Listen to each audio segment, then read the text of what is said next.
तो क्या अंतर नहीं ही करना है? अध्यात्म को बिल्कुल लोकतांत्रिक बना देना है, सब बराबर है? नहीं नहीं नहीं। एक तो बात यह है कि कुछ आधार ऐसे हैं जिस पर अंतर नहीं करेंगे, वहां सचमुच सब बराबर है, सचमुच सब बराबर है। लेकिन एक केंद्र ऐसा है, एक कसौटी ऐसी है जिस पर अंतर होना है, वहां बराबर नहीं है मामला। वहां जब सामने कृष्ण आएंगे तो तुम नहीं कह सकते कि हम और कृष्ण बराबर हैं। आमने सामने बैठ के जरा बात करते हैं, देखते हैं कि लेट्स टॉक एज इक्वल्स। ना ना ना, ये नहीं, ये नहीं। साथ ही साथ कृष्ण आपसे श्रेष्ठ इसलिए नहीं कि उनको बहुत कोई पूछता है। अगर कृष्ण को पूजने वाले बहुत हैं इसलिए कृष्ण आपसे श्रेष्ठ हो गए, तो इतिहास में बहुत ऐसे समय रहे हैं और जगहें रही हैं जहां बहुत किस्म के मूर्खों को पूजा गया है, फिर तो वो भी आपसे श्रेष्ठ हो गए। तो अंतर करना जरूर है, पर अंतर करने का सही आधार होना चाहिए। तो दोनों बातें हमारे सामने आज श्री कृष्ण ला रहे हैं। अंतर नहीं करना है तो बोले योगी सन्यासी एक हैं। आमतौर पे योगी सन्यासी को एक नहीं माना जाता। उदाहरण के लिए कर्म योग और कर्म सन्यास, ये दोनों बिल्कुल विपरीत धाराएं मानी जाएंगी। लोक धर्म में आप जाएंगे, आमतौर पे कहीं गीता का पाठ हो रहा हो, कोई समझा रहे हो, तो वहाँ पे यही बताया जाएगा कि कर्मयोग और कर्म सन्यास बिल्कुल अलग अलग बातें हैं। श्री कृष्ण कह रहे हैं कुछ नहीं, वही योगी है और वही सन्यासी है, वही योगी और वही सन्यासी है। यहां अंतर मत करना। कहां अंतर नहीं करना बता दिया, और कहां अंतर करना है वो भी बता रहे हैं। कह रहे हैं अंतर करना कैसे, बड़ी सुंदर शब्द है। 10-15 साल पहले जब एक जगह है खानाताल, तो वहाँ मैं इसको ही बैठे थे, वहाँ पर 6ठा अध्याय ही गीता का था, वो हमने पूरी विस्तृत चर्चा करी 3 दिन तक 6-6 घंटे बैठ करके। और पहाड़ों पर धूप अच्छी लगती है, तो मैं बैठता था, चर्चा होती थी, और जब चर्चा होती थी उतने में सूरज पूरा ऐसे से ऐसे चला जाता, तो कोई फ़र्क नहीं पड़ता था कि आप किस दिशा को मुंह करके बैठे हैं, धूप आपको पड़ी जानी है। तो तीसरा दिन आते आते, जो तीसरे दिन की रिकॉर्डिंग है, मैंने नीले रंग का उसमें कुर्ता पहन रखा था, चेहरा काला हो गया, बिल्कुल चेहरा काला हो गया है। पर वो रिकॉर्डिंग है नहीं यूट्यूब पर। बताइए क्यों नहीं है? बताइए बताइए क्यों नहीं है? उसमें ऑडियो नहीं है। 3 दिन 6-6 8-8 घंटे। और वो जो एक वैसे जैक में लगाया जाता है ना, वो एक उसमें एक बार घुसता था और फिर जोर देके एक बार और खट से ऐसे करना होता था, तो ऐसा लगता था कि लग गया है, पर उसको अंगूठे से और दबाना होता था, तब वो पूरा जाता था। वो जा भी नहीं रहा। और बाकी जो पहला दिन बीत गया, कौन था उसमें साथ में, कौन था वहाँ पर? तुम तो थे ही। ये तो भीड़ के साथ बैठा करता था जाके, इतना समझ नहीं आता था मेरे साथ हो क्या रहा है। तो ये वहाँ गए, वहाँ 7-8 दिन रुके थे। पहले दिन के बाद आकर शुभंकर, वो क्या मैं वापस जा सकता हूँ? तब ये ITM यूनिवर्सिटी के छात्र हुआ करते थे, पता नहीं क्या सोच के पहाड़ पे चढ़ गए। वहाँ देखा ही 6-8 घंटे गीता होने वाली है। 2000 पता नहीं 12-13 की बात है। क्या मैं वापस जा सकता हूँ? उसके बाद अकेले जाके वहाँ एक भेड़ होती थी, तो भेड़ के साथ बैठा करते थे। तो लंबा इस पर हुआ था चर्चा, लेकिन उसकी कोई आवाज़ नहीं है। तो वहाँ पर मैंने ये जो इसमें जो पहला है, सबसे कहा था कि ये लिख लो, ये पूरी गीता का सार है। अनाश्रितः कर्मफलम कार्यम कर्म करोति यः, बस यही है।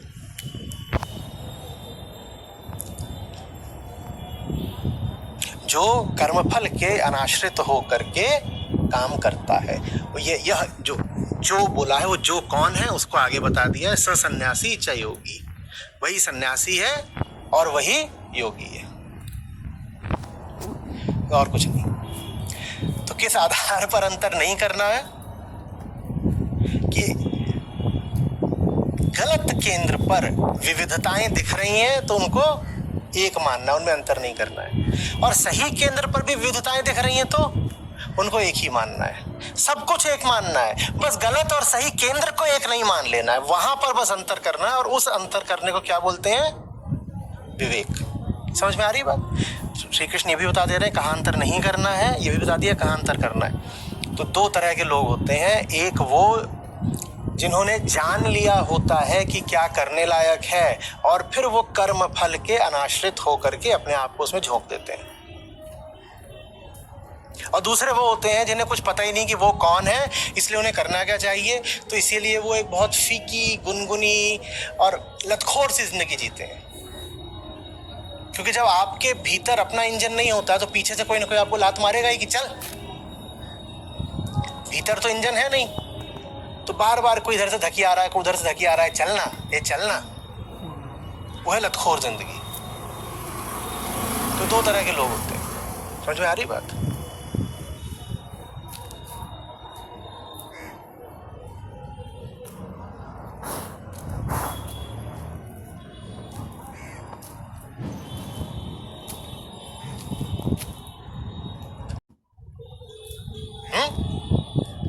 निर्भीक उनकी परवाज़ उड़ रहे हैं, कोई फर्क नहीं पड़ता आप कहाँ कितनी ऊंचाई जाएंगे, पता नहीं, ऊंचाइयां अनंत है, ऊपर इतना जा रहे हैं, गिर जाएंगे, पता नहीं क्या फर्क पड़ता है। आज था ना इसमें, परवाह नहीं अंजाम की, फिक्र सच्चे काम की।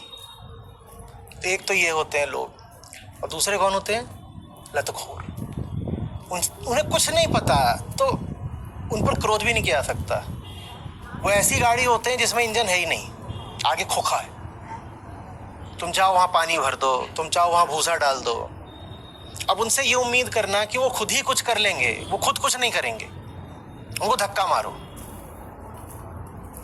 कितने लोग अपनी ऑफिसेज में, कार्यस्थल में बॉस के रूप में हैं, जिन्हें एक आदमी या दो आदमी भी रिपोर्ट करते हैं। ऐसे कितने लोग हैं जो रिपोर्टिंग लेते हैं किसी की? कितने लोग हैं? हाथ उठाइए।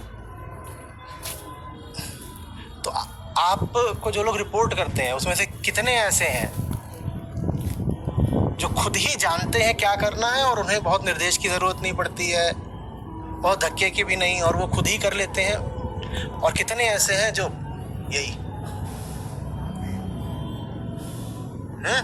क्या क्या अनुपात रहता है, आप बताइए।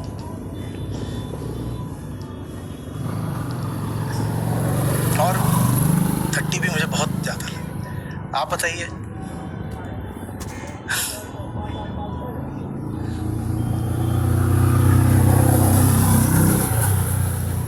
बात आ रही है?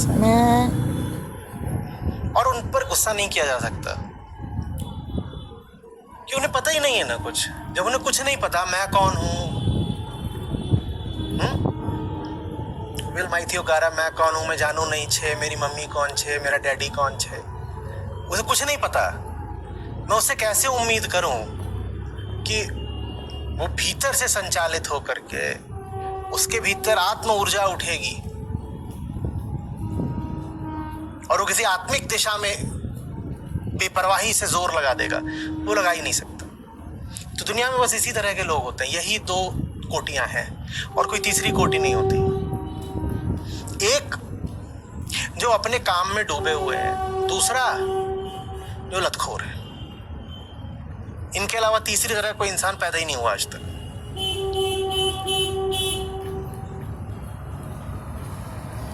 तुम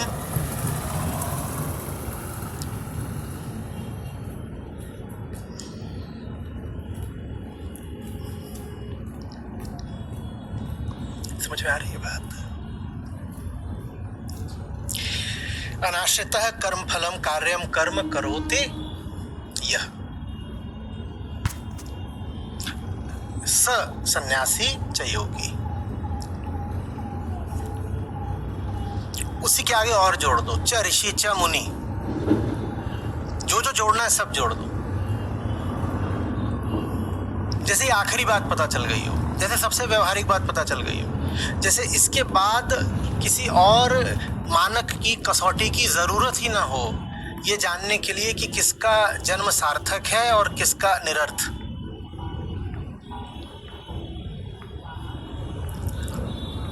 क्योंकि जब हम काम की बात कर रहे हैं तो वो तो कर्मयोग में आ गया, पर सही काम क्या है ये आपको तब तक नहीं पता चल सकता जब तक आपको आत्मज्ञान नहीं है।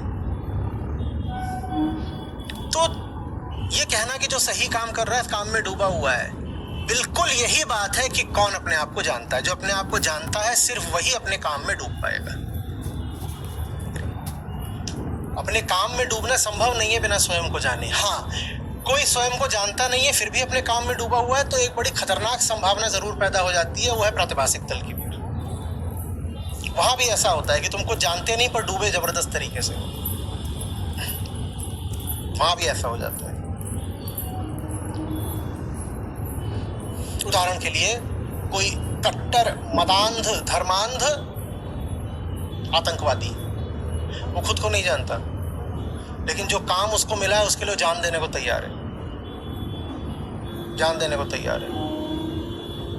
ये प्रातिभासिक तल है, जहां उसे कुछ पता नहीं है पर उसे भरोसा पूरा दिला दिया गया है कि तुझे सब कुछ पता है। उसके भीतर एक गहरा विश्वास बैठा दिया गया है जो सच का विकल्प बन गया है, जिसने सच को विस्थापित कर दिया है।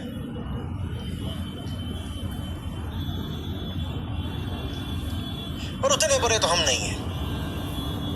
तो हम वो हैं जो ना खुद को जानते, ना अपनी आवश्यकता को जानते, ना अपने प्यार को जानते।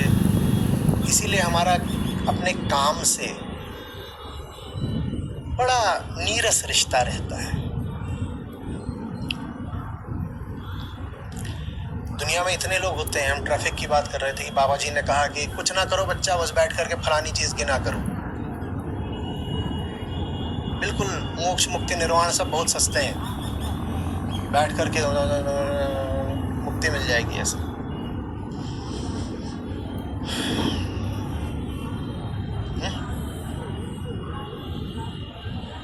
दुनिया में इतने लोग हैं,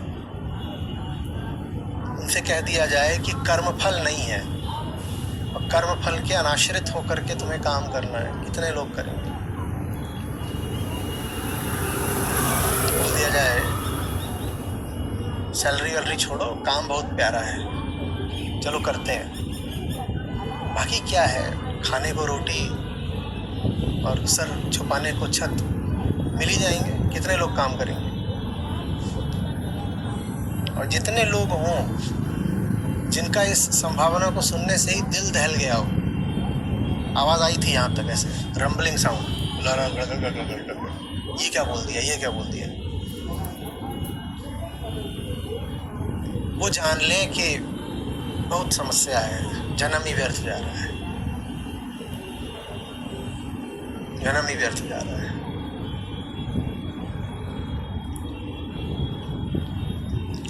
या तो अपना मान लीजिए कि जन्म व्यर्थ है, या मान लीजिए कि कृष्ण की शिक्षा व्यर्थ है, क्योंकि उनकी शिक्षा तो यहाँ बिल्कुल सपाट कह रही है, काम करो,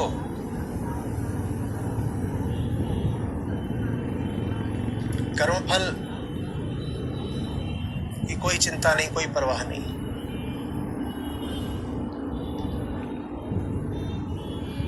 और जो ऐसा हो गया उसको चाहो तो खिलाड़ी बोल दो, उसको चाहो तो प्रेमी बोल दो, जाबाज बोल दो, स्टड बोल दो,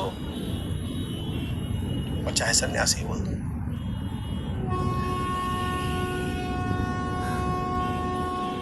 इन दोनों को तो हमने कभी एक साथ नहीं सुना था, स्टड च सन्यासी, ऐसे ही है। होंगे शब्द अलग अलग दिशाओं के, बहुत अलग दिशाओं और बहुत अलग संदर्भों और बहुत अलग संस्कृतियों से ये दोनों शब्द आ रहे हैं, पर अगर वो एक ही तरफ को इशारा कर रहे हैं तो उनको अलग कैसे माने, कैसे माने? और वास्तव में नायक या हीरो कहलाने का भी अधिकारी वही है, तो उसको हीरो भी बोल सकते हो। हमने तो कभी ऐसा सोचा नहीं कि मुनि और हीरो बिल्कुल अगल बगल रखे जा सकते हैं, पर्याय हैं, एक ही सांस में कहे जा सकते हैं, बिल्कुल कहे जा सकते हैं। और अगर मुनि तुम्हारा हीरो नहीं है तो तुम्हारा हीरो कौन है फिर? लुच्चा, वही खैनीबाज।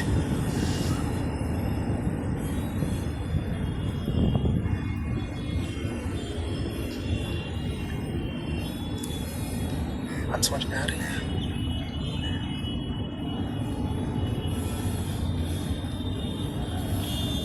जो सच का भी जगत है ना,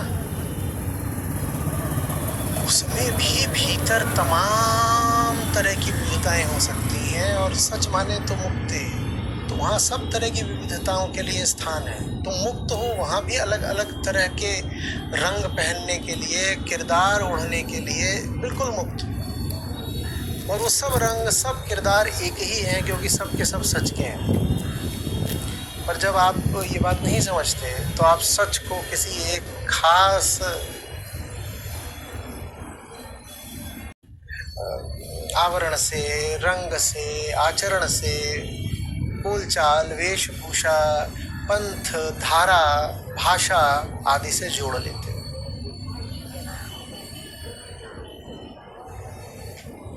सच अगर किसी से अनिवार्यतः जुड़ा हुआ है तो वो है अपने प्रति ज्ञान और कर्म के प्रति प्रेम से, और किसी से नहीं सच जुड़ा हुआ।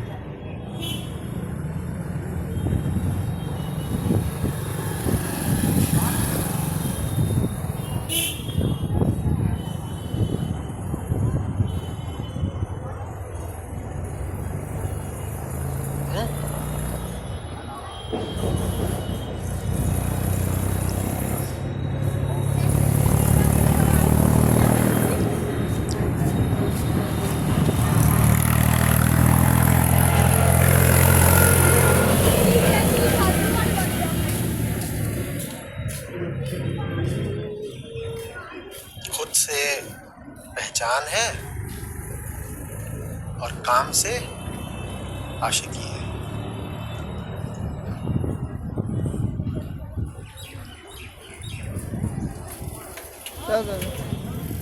पूछे से उस पर कहाँ जा रहे हो? लोग मोहब्बत कर रहे हैं, बैठे हैं, सुन रहे थे, क्लासे कर रहे हैं। यार जिंदगी है यार, रोज सुबह डेट पे निकलते हैं। तो बोलता नहीं, अभी निकलेंगे, फिर क्लास है फिर मेरा 12 बजे। और जब दिन भर चली है तो रात में भी कौन चाहता है कि खत्म हो जाए? रातें तो होती ही। इश्क जवान होता है रातों में। झुन्नू संसारी 10 बज गए, सोने दो।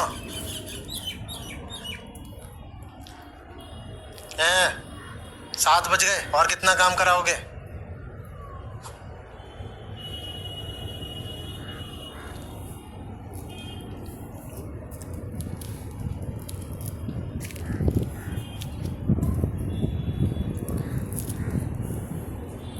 ध्यान रखना, 2-4 लुढ़क में जाए। ऐसे देख रहे थे।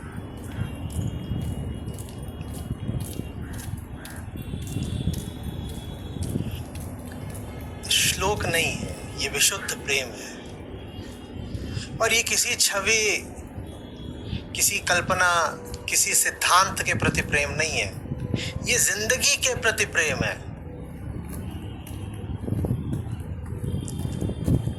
मैं जी रहा हूं और यूं ही नहीं जी रहा हूं।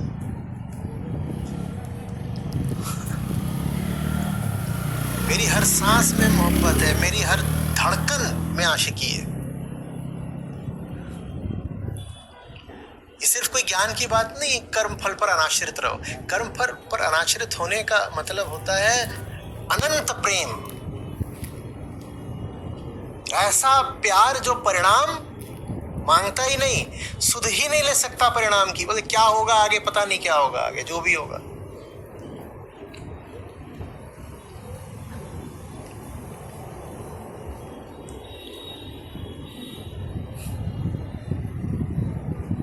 ये बाहें हैं, ये बाजू, इनसे हम काम करते हैं। क्या करते हैं? काम। अब एक साधारण सा फिल्मी गीत है, अब समझो उसके अर्थ कितने बदल जाते हैं। ठीक है, इन हाथों से काम करते हैं ना, हम यही तो बोलते हैं। हम काम करते हैं, हम श्रमिक हैं, इनसे अभी सांस लेने की फुर्सत नहीं है कि तुम मेरी बाहों में हो। मुझे आई बात? किसके लिए बात ही सारी? जो कर रहे हैं उसके लिए। सांस लेने की फुर्सत नहीं है। और ऊपर ऊपर से भले दिखा दें कि अरे यार काम, अच्छा काम ज्यादा, इतनी चिढ़ लग रही तो मत करो ना। जैसे प्रेमी रूठते हैं दूसरे के, अच्छा हम इतने ही बुरे हैं तो मत आना हमारे पास। तो ऊपर ऊपर से चिढ़ भी दिखा सकते हो, बीच बीच में पूरी छूट है। अरे यार हम चला रहे हैं, बहुत काम हो गया, हमें नहीं करना, हम पूरा दिन यही करते रहते हैं। इतना बुरा लग रहा है तो मत करो। मैं इतनी ही बुरी हूं तो वहां रहना, अब इधर बता।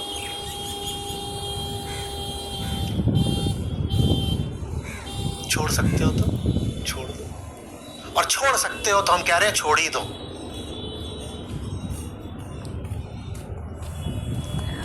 जो चीज छोड़ी जा सकती हो उसको जो पकड़ करके बैठा हो, घटिया इंसान।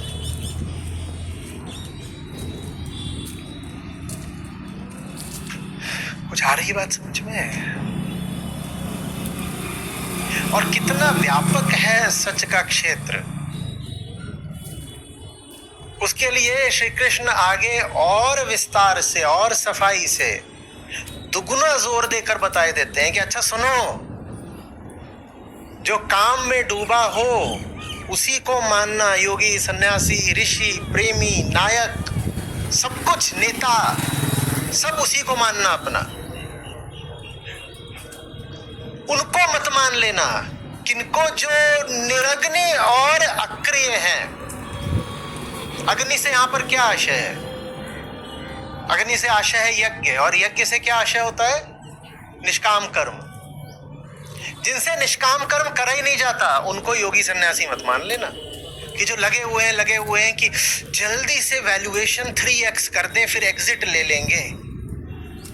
ये कितनी भी मेहनत कर रहे हो, इनको सम्मान मत दे देना, इनको सम्मान मत दे देना। आग होनी चाहिए। कितना प्यारा शब्द पकड़ा है श्री कृष्ण ने। बोले असली योगी, असली सन्यासी वो है जिसमें आग है, और साफ करके कह दे रहे हैं वो नहीं है जिसमें आग नहीं है। ये किस आग की बात कर रहे हैं? ये जो यज्ञ में खुद को ही अर्पित करे दे रहा हूं, उस आग की। मैंने आहुति बनकर देखा, ये प्रेम यज्ञ की ज्वाला है। जिसमें वो आग हो वो है योगी। वो नहीं कि वहां बैठ गए हैं और पेट अंदर बाहर कर रहे हैं, उससे योगी नहीं हो जाते।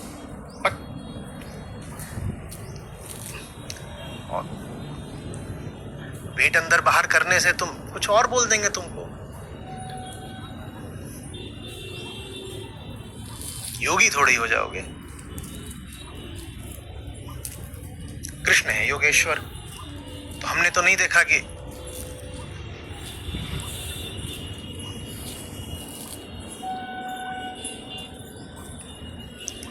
समझ में आ रही है बात? क्या लक्षण बता रहे हैं योगी का, सन्यासी का? घोर सक्रियता। और जिसको पाओ कि हाथ पांव नहीं हिलते हैं, काम नहीं करा जा रहा, कह रहे ना ना ना, न लगा के साफ साफ बोल रहे हैं, न निरग्निर चा अक्रिय।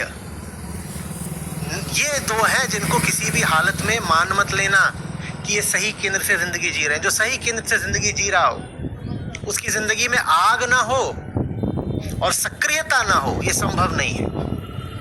जो आदमी सही जिंदगी जी रहा होगा वो तूफान की जिंदगी जी रहा होगा। मैंने एक बार कहा था उसकी जिंदगी ऐसे होगी जैसे कोई मोमबत्ती दोनों सिरों पर जल रही है। उसको प्रकाश से इतना प्यार है कि वो अपने मिटने की परवाह नहीं कर रही। अरे इधर से भी जलूंगी, इधर से भी जलूंगी, कौन इंतजार करे कि धीरे धीरे पिघलूंगी। ये होती है सक्रियता। आप किसी को कहें हम तो सब जान गए हैं, पर ब्रह्मज्ञ हैं, वहां कोने में पड़े हुए हैं, नहीं देखो हमें ये दुनिया की खुराफात से कोई मतलब नहीं, हमें आखिरी सत्य का पता चल चुका और हम अपने आप कोने में पड़े रहते हैं। श्री कृष्ण उसे साफ यही घोषित किए दे रहे हैं, तू कुछ नहीं है, तू कुछ नहीं है।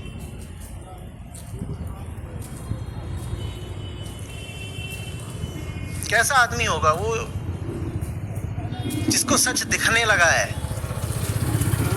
और वो अभी भी अपनी आदत, आलस और सुरक्षा के घेरे में कैद है।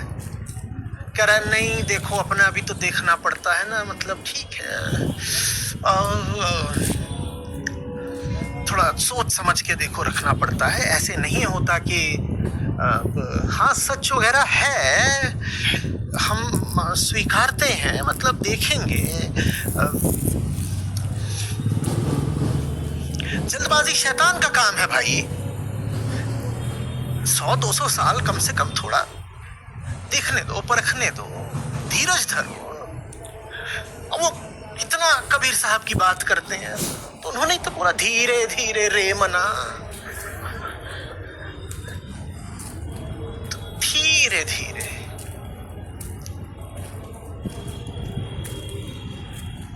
बापूजी कितना धीरे धीरे, हालत देखो अपनी। 6 महीना नहीं, 2 साल नहीं तो 4 साल, इससे ज्यादा तुम चलने नहीं हो। और जो जवान है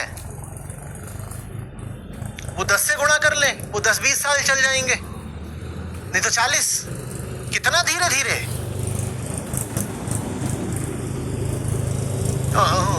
और ये तुम्हारी सावधानी नहीं है, ये तुम्हारी कायरता है। कोई मात्र सावधानी के लिए धीरे धीरे हो तो माफी है, तुम्हें सावधानी करे कोई बात नहीं है। तुम बुज़दिल हो, तुम सुरक्षा के दीवाने हो, तुम्हारी सब कुछ कांपने लग जाता है, दांत से लेके आंत तक। जाड़े में दांतों को बचते सुना है? सच जहां सामने आया और जहां अग्नि ने पुकारा, जहां कर्म का न्योता आया, तहां इनके आंत दांत सब बजने लग जाते हैं।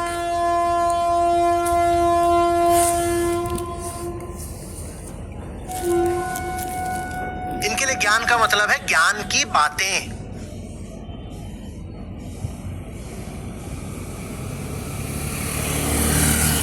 और मैं कोई क्रोध से नहीं बोल रहा, मैं बिल्कुल वैसे ही बोल रहा हूं जैसे श्री कृष्ण ने बोला होगा। आपके पास बस शब्द है ना, मेरे पास वो केंद्र भी है, मैं जानता हूं शब्द कहां से आ रहे हैं। बिल्कुल ऐसे ही उन्होंने भी कहा था। तुम्हारे पास ज्ञान के नाम पर बातें हैं, तुम सोचते हो ज्ञान माने बात होता है। ज्ञान माने बात नहीं होता, ज्ञान माने आग होता है।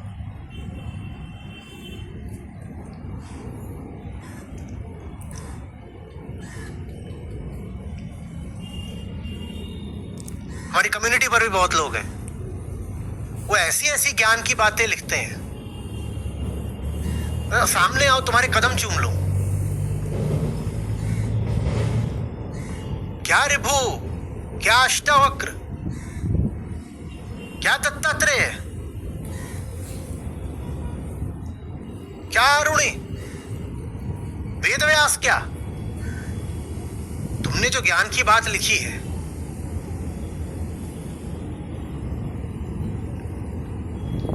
कर्म देखो। ऐप हमारे नटखट आईटी वालों ने ऐसी बना दी है कि उसमें कर्मों का लेखा जोखा मिल जाता है। थोड़ा सा बस वही देखना होता है कि क्या है कुंडली। ज्ञान ऐसा होगा प्रचुर। प्रभु आपके चरण कहाँ हैं? लाइए शीश वंदना करें।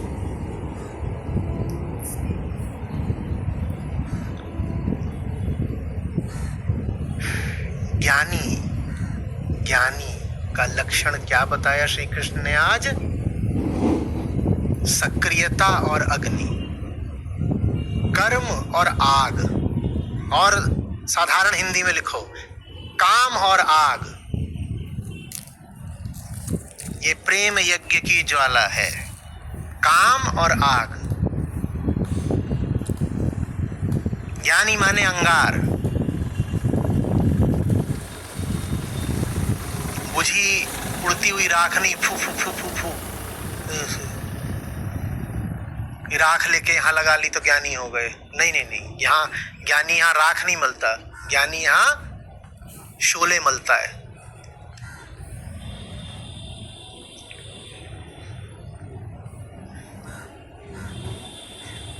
अब मुझे पसीना नहीं आ रहा तो तुम लोगों को क्यों आने लग गया? ये रोल रिवर्सल हो गया। बताओ, शुरू हुआ था, अब यहां पसीना आ गया।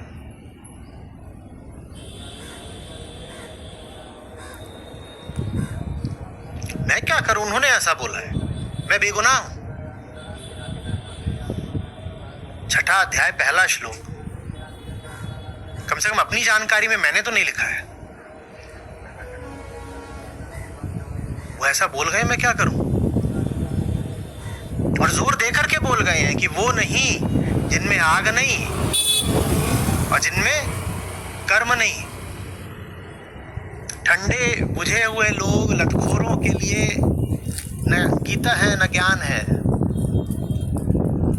जिनको बात बात में धक्का दो तो कुछ करेंगे, धक्का दो तो कुछ करेंगे। और थोड़ा सा मुझे लग रहा है व्यक्तिगत केंद्र से ही बोल रहा हूं, क्योंकि आज पूरे दिन मैंने भी धक्का बहुत दिया है। बनाओ रे राघव, ब्रॉडकास्ट बनाओ, नोटिफिकेशन बनाओ। अद्भुत संयोग, आश्चर्य है कि आज श्लोक भी ऐसा आ गया।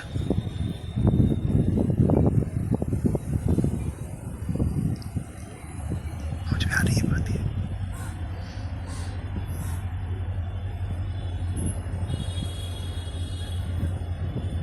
ज्ञान माने बेपरवाह आशिकी।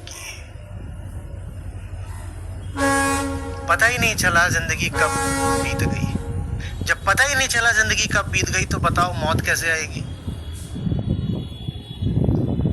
जिनको जिंदगी का होश होता है, साधारण अर्थों में होश, जिनको जिंदगी का होश होता है उनको ही पता चल सकता है ना कि अब मौत आ गई। जो जी ही ऐसे रहे थे कि उन्हें जिंदगी का ही नहीं पता था, वो फिर कभी मरते भी नहीं, वो अमर हो जाते हैं।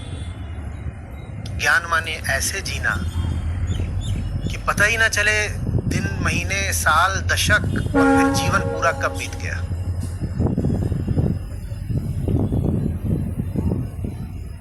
कभी हुआ होगा, हल्की सी झलक मिली होगी जब कभी डूबे हो गए किसी दिली काम में। हुआ ऐसा?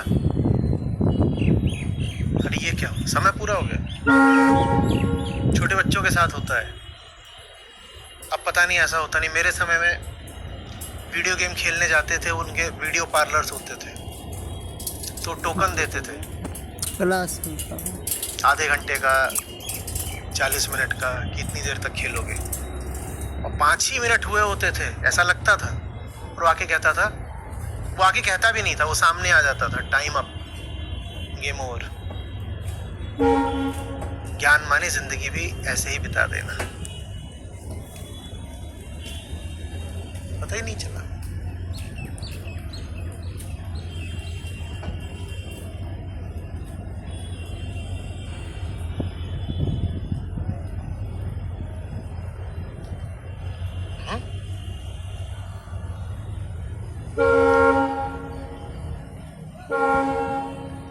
आज लिखिएगा, न जाने, छोड़ोगे, बहुत विद्वत्तापूर्ण बातें करनी है। न जाने कितने तो फिल्मी गाने हैं जिनको अगर सही जगह से देखो तो उनके बिल्कुल दूसरे अर्थ निकल आते हैं, ऐसे अर्थ जो गीतकार ने खुद न सोचे हो कभी।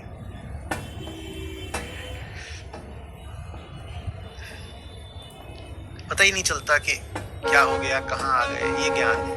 हम सोचते हैं ज्ञान माने पता चलना, ज्ञानी माने तो वो जिसे सब पता हो। ना ना ना, ज्ञानी माने वो जो खो गया, उसे कुछ नहीं पता। इमर्शन, डूबना, आप्लावन, मैरिनेशन। वो डूबा हुआ है, उसे कुछ नहीं पता। वक्त उसके लिए रुक गया है, उसे कुछ नहीं पता। वो ज्ञानी है। वक्त तो रुक जाएगा ही ना उसके लिए। ज्ञान का अर्थ ही होता है झूठ को झूठ जान लेना। समय झूठ है, जब समय झूठ है तो समय फिर उसके लिए बचता नहीं है। वो जैसे इसी संसार में एक समय अतीत, टाइमलेस जिंदगी जी रहा होता है। समय उनको पता चलता है जिनको कल का इंतजार होता है, जिनको किसी बदलाव की अपेक्षा होती है, उनको समय बहुत पता चलता है। ट्रेन आने वाली है, आप मिनट मिनट समय देखोगे, आपको समय का पता चलेगा, क्योंकि आपको एक बदलाव का इंतजार है। ट्रेन अभी नहीं है, ट्रेन अब आएगी, बदलाव होगा। पर जो सही जिंदगी जी रहा है उसे किस बदलाव का? हमारा यार है हम में, हमन को इंतजार ही क्या, हमें कोई इंतजार नहीं। जब इंतजार नहीं बचता तो समय रुक जाता है, पता ही नहीं चलता कब बीत गया समय। बाहर घड़ी पर बीत जाता है, हमारे भीतर समय कब का रुक चुका है, कब का रुक चुका है। हमें कोई इंतजार ही नहीं बची, तो हमारे पास अब कोई भीतरी घड़ी भी नहीं बची।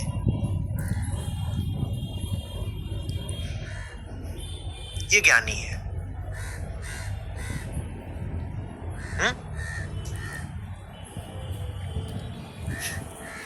उसे नहीं पता क्या हो रहा है, उसे नहीं पता वो कहां आ गया, क्योंकि ये सब पता उन्हें चलता है जिन्हें किसी विशेष जगह जाना होता है। भाई आपको कहीं जाना था खास जगह, तो आप नजर रखते हो कि कहाँ आ गए। फिर आपको अच्छा भी लग सकता है, बुरा भी। जहाँ सोचा था पहुंचेंगे वहीं पहुंच गए तो अच्छा लग जाएगा, कहीं और पहुंच गए तो बुरा लग जाएगा। माने मानक क्या है? अपेक्षा, कामना। कामना से तुलना करके आप कहते हो कुछ अच्छा हुआ कुछ बुरा हुआ। ज्ञानी को पता नहीं क्या है, ये कहाँ आ गए, हम यूं ही साथ साथ चलते। आश्चर्य है बोल सकता, बस वो ये कहा जहां भी आ गए बढ़िया है, सोचा तो नहीं था पर बढ़िया है। और वो जहां भी जाएगा आश्चर्य ही बोलेगा, क्योंकि उसे कहीं भी नहीं जाना था, उसे तो कहीं भी नहीं जाना था। उसे जहां जाना था एक अर्थ में वो वहां पहले ही पहुंचा हुआ है।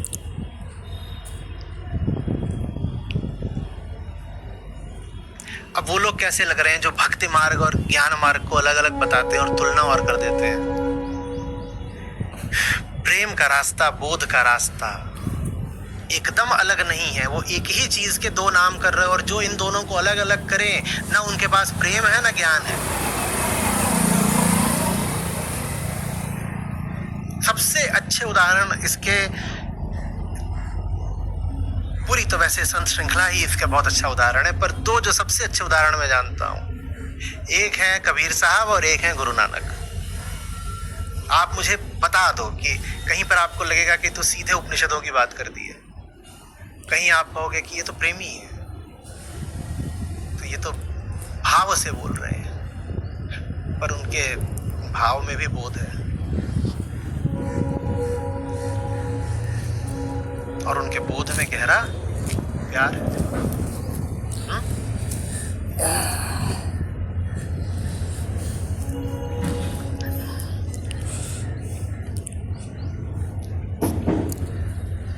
पहले पता है एक मामले में अच्छा था, मैं बना नहीं हुआ था कि 6 ही ग्रंथों पर बात करनी है।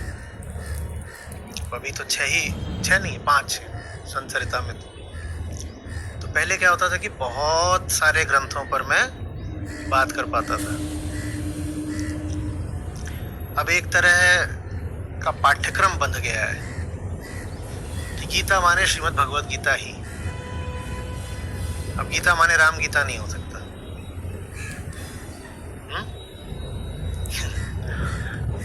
अब अष्टावक्र गीता है तो अष्टावक्र गीता तो माने एक श्लोक अष्टावक्र गीता का ही चलेगा। अब कठ उपनिषद माने केन उपनिषद अब नहीं हो सकता, माने ईशावास से आप नहीं ले सकते, माने प्रश्न उपनिषद नहीं ले सकते, तो कठ उपनिषद माने वही तो बहुत सारे अच्छे ऊंचे ग्रंथ हैं जिन पर अब बात नहीं हो पा रही है। इसी तरीके से जो अन्य धाराएं हैं उन पर तो एकदम ही नहीं बात हो पा रही है। ज़ेन कुआन है, सूफियों के इतने किस्से हैं।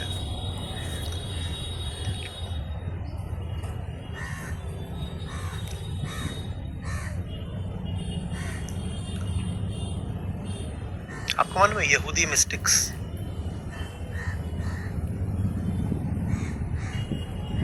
बड़ी उनकी भी, और वो सब जब वेदांत के प्रकाश में समझो तो और मजा आता है।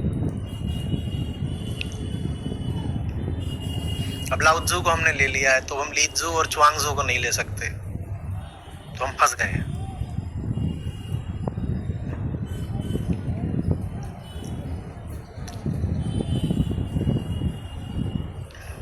एक समय था साल भर तक हमने नित्यनेम पर और आदि ग्रंथ पर कितनी बात करी थी, कितने साल बीत गए, कोई बात नहीं हुई।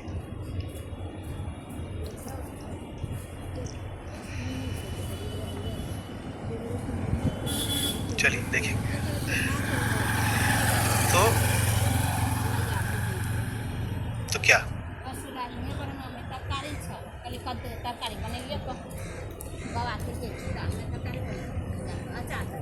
क्या करोगे बच्चा बताओ? हल्का आदमी बना रह के क्या करोगे?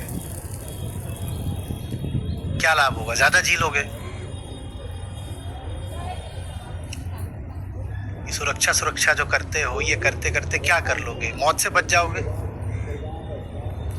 जब मर ही जाना है तो बेधड़क जी करके काहे नहीं मरते?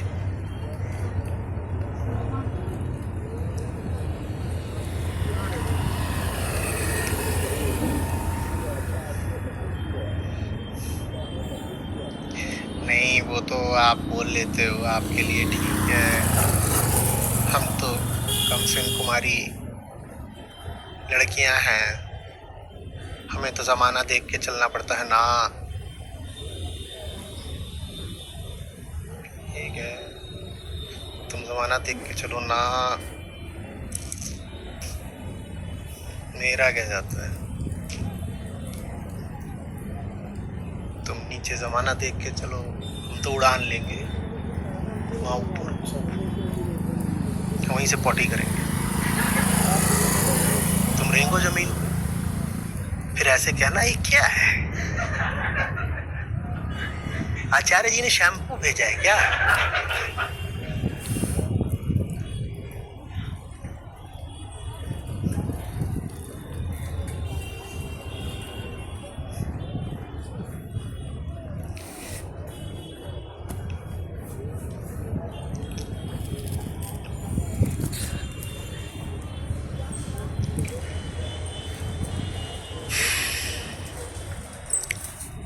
कैसा लगा होगा जब कृष्ण बोल रहे होंगे चन निरग्निर चाक्रिय? नहीं, वो नहीं, नकार रहे हैं, मना कर रहे हैं, झुठला रहे हैं। और नकारा उसी बात को जाता है ना जो मान्यता में हो, जो प्रचलन में हो, जिसकी धारणा चल रही है, उसी को नकारा जाता है ना। जोर दे के सब समझाने के बाद अलग से अंत में आकर के जोर दे के नकार रहे हैं। नहीं नहीं नहीं नहीं नहीं, उनको मत मान लेना तुम।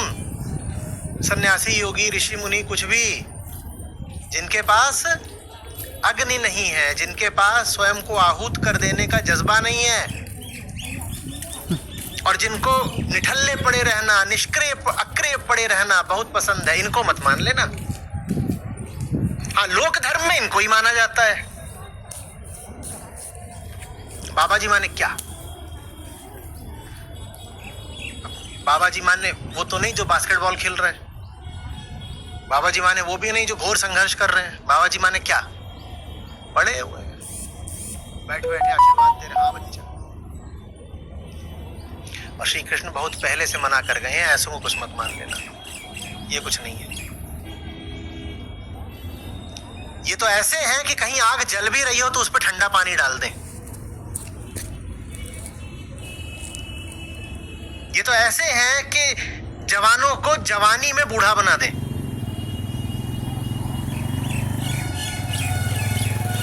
तो योगी कौन, सन्यासी कौन? जिसके पास अग्नि है। अब समझ में आ रहा है कैसा है सनातन धर्म? आग का धर्म है हमारा, हम अग्निवंशी हैं।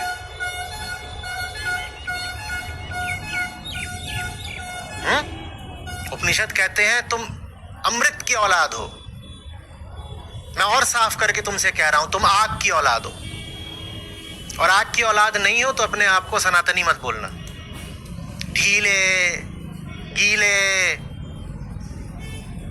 ऐसे लोगों को अपने आप को सनातनी बोलने का कोई अधिकार नहीं है।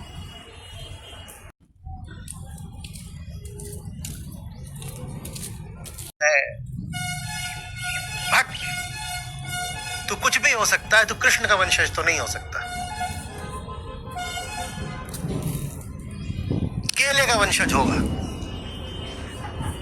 पिलपिला, और छीले भी कोई और, जो नहीं होते सड़ेले केले। जिन्हें छीलने के बाद पता चलता है कि गलत चीज उठा ली, फेंक दो इसको। नहीं, इतने मिले मुझे, मैं क्या करूं। और कई बार तो ऐसे हाथ में लो और वो हाथ में लिए ही ऐसे गिर जाता है, आधा हाथ में रह गया, बाकी ऐसे लुढ़का हुआ है। छिलके के भीतर से चू रहा है, लीक हो रहा है। और नाम में क्या लगा रखा है, फलाना मेरा नाम है। कुछ भी नाम लगा लो तुम अपना, सिंह, कुमार, शर्मा, वर्मा, मिश्रा, तिवारी, जो भी चलते हैं, तो उससे तुम हिंदू थोड़ी हो गए।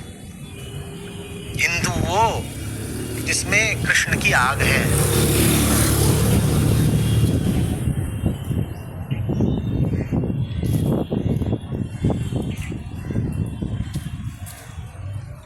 लुचुर पुचुर, मैं तो गिल गया। क्या हुआ, उठे क्यों नहीं, काम क्यों नहीं कर रहे? मैं तो गिल गया।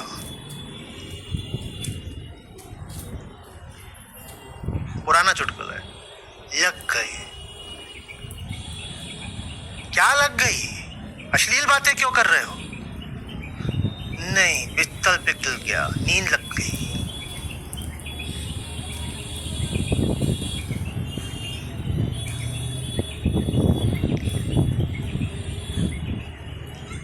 इसको आलसी मत बोलो, इसको अधर्मी बोलो।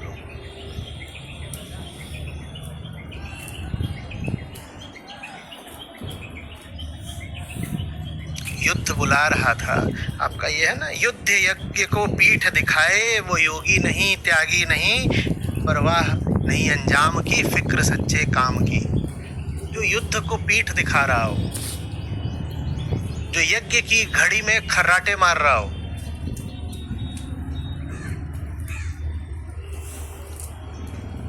इससे बड़ा विधर्मी कोई होगा?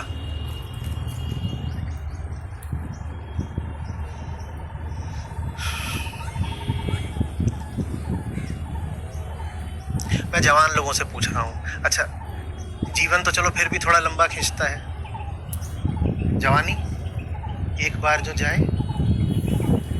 हाँ, कहीं तो तुमने जवाब दिया? ये पता है तुमसे जवाब कैसे निकलवाना है? कोई घटिया आइटम नंबर बता दो, खट से पूरा कर दोगे।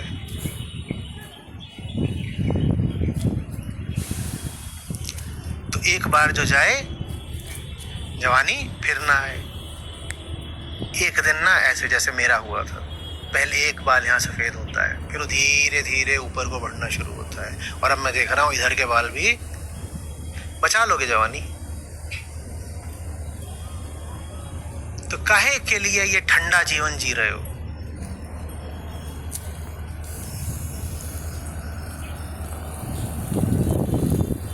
कई तो इतनी व्यापारी बुद्धि के होते हैं। देखो, आज हमने दिन में ज्यादा काम कर लिया है, तो आज हम सत्र नहीं अटेंड करेंगे। यहाँ से कई गायब होंगे इसलिए क्योंकि उन्हें लग रहा है आज उन्होंने दिन में ज्यादा काम कर लिया, तो आज हम सत्र में थोड़े ही आएंगे। कमजोर है बेचारे, दिन के बराबर है। इतने कमजोर हैं कि दिन में कहीं इधर उधर चले गए थे, तो आज सत्र को मिस कर रहे हैं।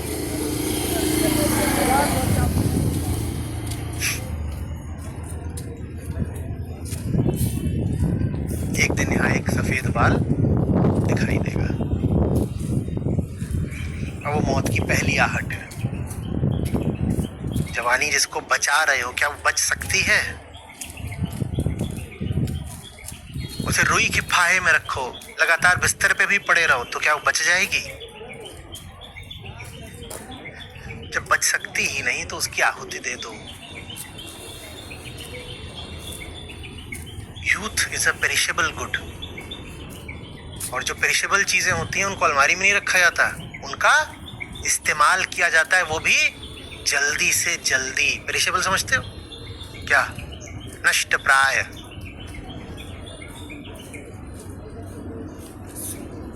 जो चीज खत्म हो सकती है।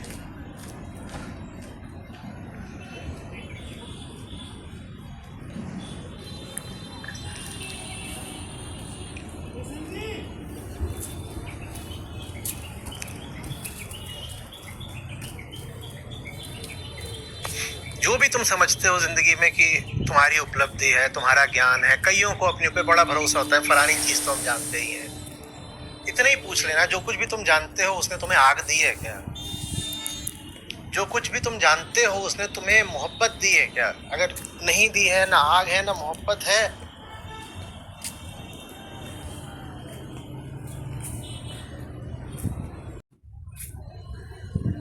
फालतू मत फूलो। और आम आदमी की जिंदगी में और कुछ हो भले ही, ये दो चीजें होती हैं जो बिल्कुल, एक आग एक आशिकी।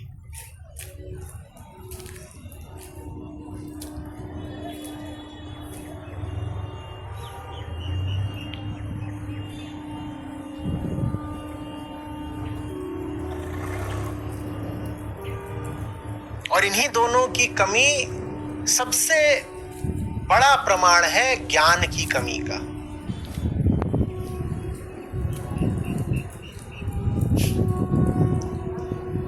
जिसके पास ज्ञान नहीं है उसके पास प्रेम कैसे होगा?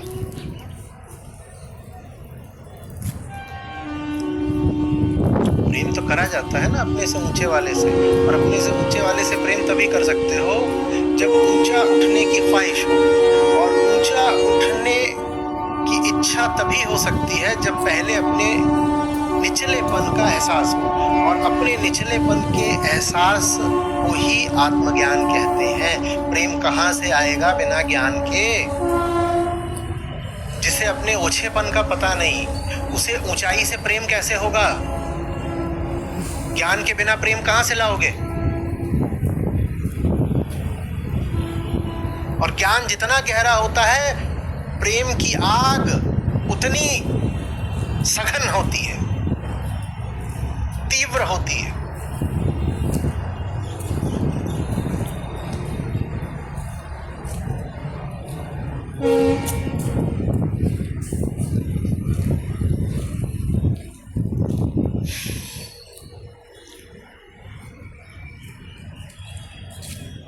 बताइए।